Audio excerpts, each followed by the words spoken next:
Bien, nos encontramos entonces en este nuevo video en el cual empezaremos a analizar las propiedades coligativas de las soluciones.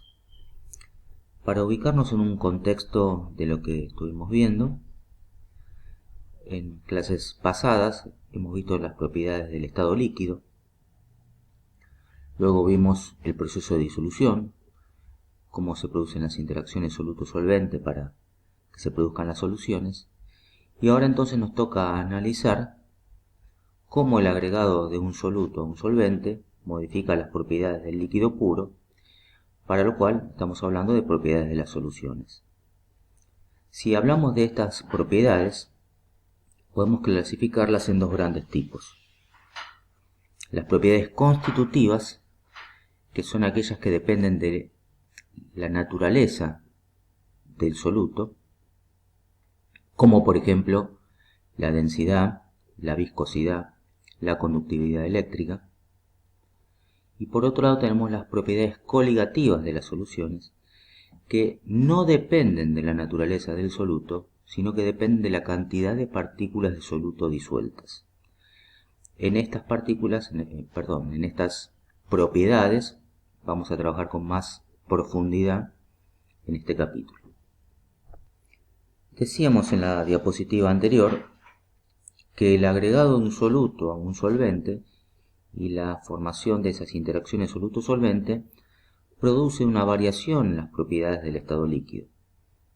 Entonces, lo que vamos a analizar es fundamentalmente las cuatro propiedades coligativas que se producen: disminución de la presión de vapor, aumento de la temperatura de ebullición, descenso de la temperatura de congelación y finalmente presión osmótica. Analizar estas propiedades en profundidad significa poder verlas desde distintos puntos de vista. En particular, las primeras tres propiedades coligativas vamos a poder analizarlas desde cuatro puntos de vista: el punto de vista macroscópico, el molecular, el gráfico y el matemático. Solo la última propiedad, lo que es la presión osmótica, no vamos a tener una visión desde el punto de vista gráfico, pero sí desde los otros tres puntos de vista.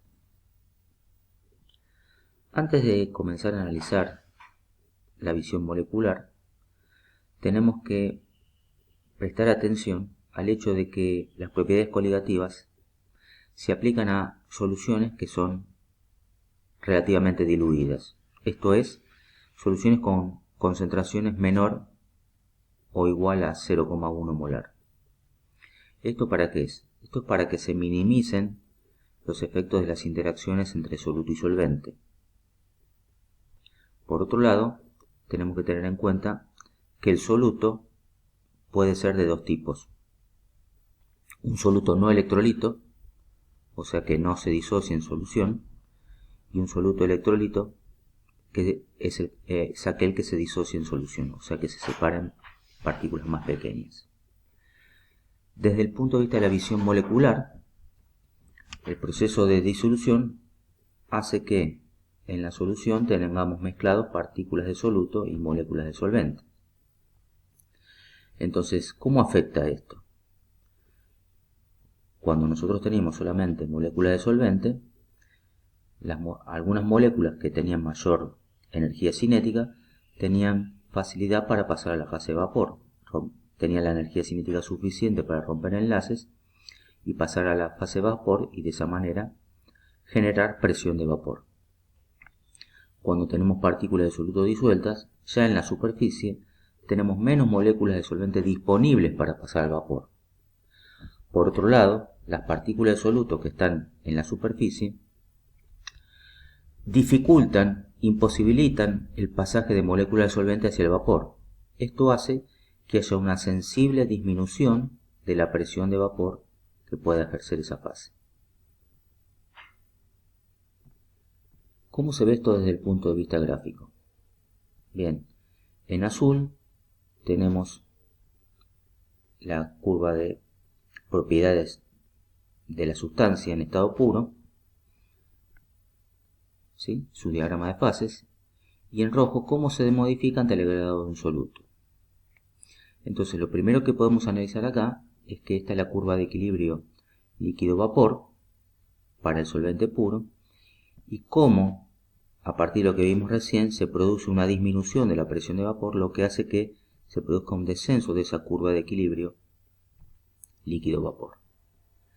A una temperatura definida, la diferencia entre la presión de vapor del líquido puro y la presión de vapor de la solución, ese delta P, siempre el mayor menos el menor, se define como el descenso de la presión de vapor, que vamos a analizar un poco matemáticamente cómo se representa. Entonces comenzamos analizando esta disminución de la presión de vapor, que como hemos visto, cuando se agrega a una solución un soluto no volátil, fundamental, soluto que no pueda pasar a la fase de vapor o que tenga una baja presión de vapor, entonces vemos que la presión de vapor de la solución se hace menor a la presión de vapor del solvente puro. Una solución ideal, que es aquella en donde las interacciones soluto-solvente son similares a las que tenía el soluto consigo mismo y el solvente consigo mismo, cumple con la ley de Raoult, que dice que la presión de vapor de una solución de dos componentes está definida por la presión de vapor del soluto puro por la fracción molar del soluto, más la presión de vapor del solvente puro por la fracción molar del solvente. Si insistimos con el hecho de que el soluto es no volátil, o sea, tiene baja tendencia a pasar al estado de vapor, podemos suponer que la presión de vapor del soluto es cero o prácticamente nula y despreciable frente a la presión de vapor del solvente. Entonces la presión de vapor de la solución solo está afectada por el término del solvente, o sea, es la fracción molar del solvente por la presión de vapor del solvente puro. De esta manera, el descenso de la presión de vapor, definida inicialmente como presión de vapor del solvente puro menos presión de vapor de la solución, es igual a presión de vapor del solvente puro menos, esta aproximación que habíamos hecho, ¿no? Fracción molar del solvente por presión de vapor del solvente. Sacando factor común presión de vapor del solvente puro, nos queda entre paréntesis 1 menos la fracción molar del solvente, que como ya hemos visto en soluciones, es igual a la fracción molar del soluto. O sea que el descenso de la presión de vapor es directamente proporcional a la fracción molar del soluto de la solución. La segunda propiedad coligativa a analizar es el aumento de la temperatura de ebullición. Es un hecho experimental que cuando se agrega un soluto a un solvente, la temperatura de ebullición de esa solución aumenta o es mayor que la temperatura de ebullición del solvente puro. Todos habemos podido experimentar que cuando tenemos en una olla agua de ebullición y le agregamos sal, deja de hervir y tenemos que esperar unos instantes para que vuelva a hervir. Si pudiéramos verificar con un termómetro, veríamos que la temperatura de ebullición de esa solución es mayor que la que tenía el solvente puro. Por lo tanto, se define el aumento o el ascenso de la temperatura de ebullición como la temperatura de ebullición de la solución menos la temperatura de ebullición del solvente.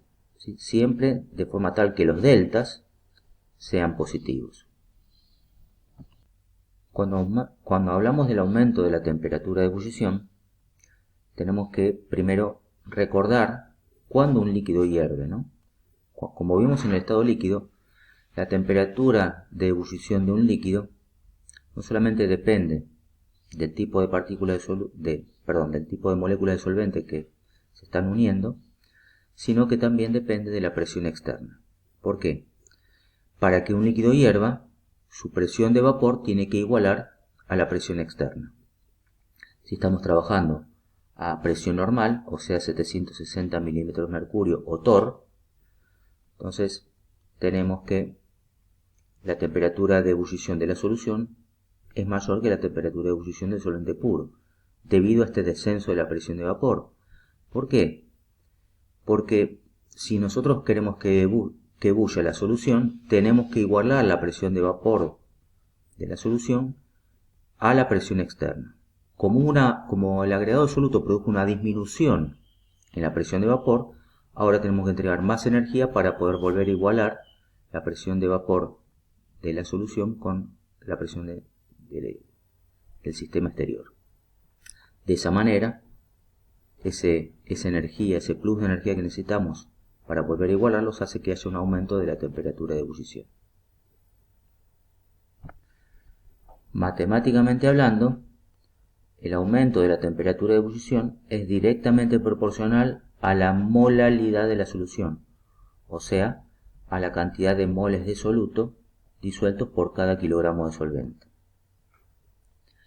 El factor o la constante de proporcionalidad se llama constante ebulloscópica y depende únicamente del solvente.